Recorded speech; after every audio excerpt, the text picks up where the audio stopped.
Jake Morrison opened his eyes to find himself staring into the most beautiful alien face he had ever seen. The creature above him had silver skin that shimmered like moonlight on water, and large violet eyes that seemed to hold the wisdom of 1,000 worlds.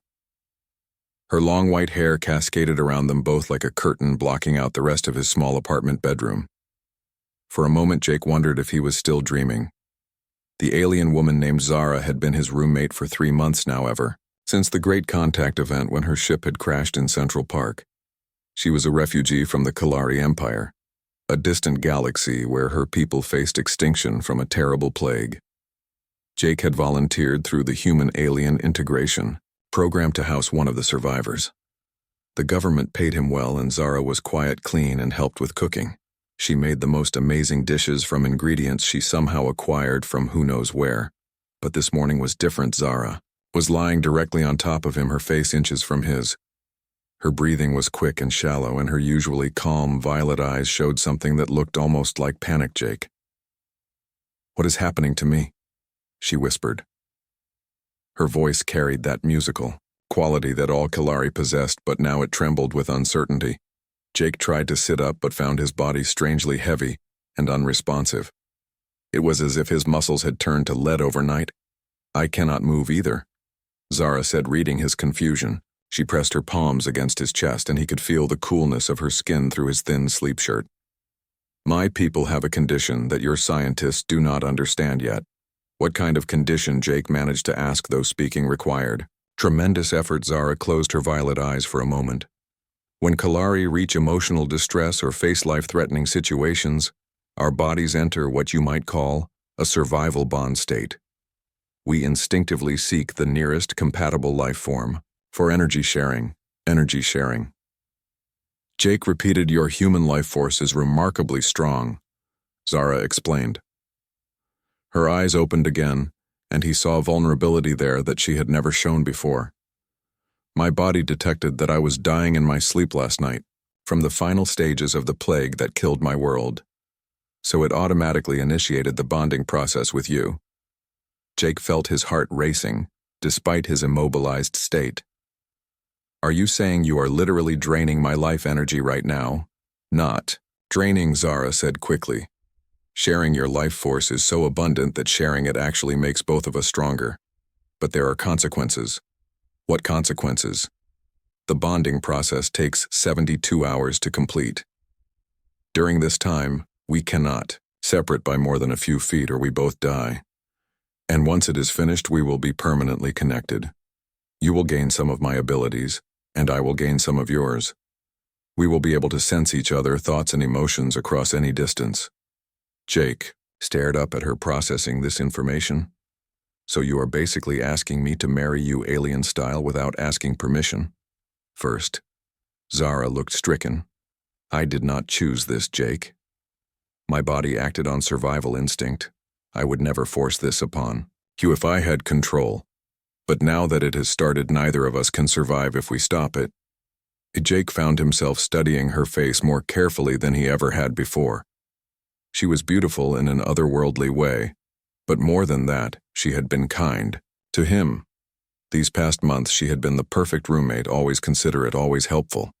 She cooked for him when he worked late and listened to his problems about his job at the engineering firm. He had wondered sometimes what it would be like to be closer to her, but had never imagined anything like this. "Can you read my thoughts right now?" Jake asked. "Not yet," Zara replied, "but I can feel your emotions. You are not angry with me. You are more curious than afraid. This surprises me. Most beings would be furious about having their choice taken away." Jake considered this. It should bother him more, he realized, but somehow it did not. Maybe because he had been lonely for so long. Maybe because Zara had already proven herself to be trustworthy and caring. Or maybe because deep down he had developed feelings for his alien roommate that he had not fully acknowledged. "What abilities would I gain?" Jake asked. "Enhanced strength, speed, and healing," Zara said. "Extended lifespan by several centuries. Ability to understand and speak any language instantly. Resistance to most diseases. And perhaps most importantly, the ability to survive in space for short periods without protection." "And what would you gain from me?" Your human creativity and adaptability, she replied immediately. Human innovation and problem-solving abilities. Your species has a gift for finding solutions that other races never consider. It is why the Kalari chose Earth when we needed refuge. We recognized that humans possess something special. Jake felt a strange warmth spreading through his chest. Despite being unable to move his body, he felt more alive than he had in months. There is something else. Zara continued hesitantly.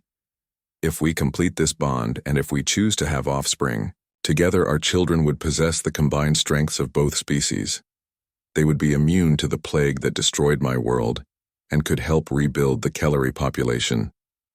So this is not just about saving your life, Jake said. It is about saving your entire species. Zara nodded slowly. Your people call it the human factor, the incredible ability to adapt and overcome impossible odds. My species has studied humanity for decades before making contact. We knew that bonding with humans might be our only path to survival. Jake found himself smiling despite the surreal circumstances. So when you crash-landed on Earth, it was not really an accident, was it? Zara returned his smile with one of her own revealing teeth that were slightly pointed but somehow made her even more attractive. Our ship did crash, but perhaps not entirely by accident. My navigation systems may have been influenced by subconscious desires to find a compatible human partner, you sneaky alien, Jake said. But he was laughing now. The warmth in his chest was growing stronger, and he realized he could begin to sense Zara's emotions as well as his own. She was relieved that he was taking this so well, but also genuinely affectionate toward him. The feelings were not just gratitude for his acceptance, but something deeper as the hours passed. Jake found that he did not mind being bonded to this extraordinary being from another world. Zara was intelligent, funny, and kind. She shared stories of her home, planet, and its beautiful crystal cities, while Jake told her about human culture and his dreams of becoming a space engineer. By the second day, they discovered they could move again as long as they stayed close together. They prepared meals together, with Jake teaching Zara to make pancakes while she showed him how to prepare Kalari fruit that tasted like a combination of strawberries and starlight. On the third day, as the bonding process completed, Jake felt the full extent of his new abilities. His senses were sharper, his mind clearer, and he could indeed sense Zara's presence even when she was in another room. But more than the physical changes, he felt complete in a way he never had before.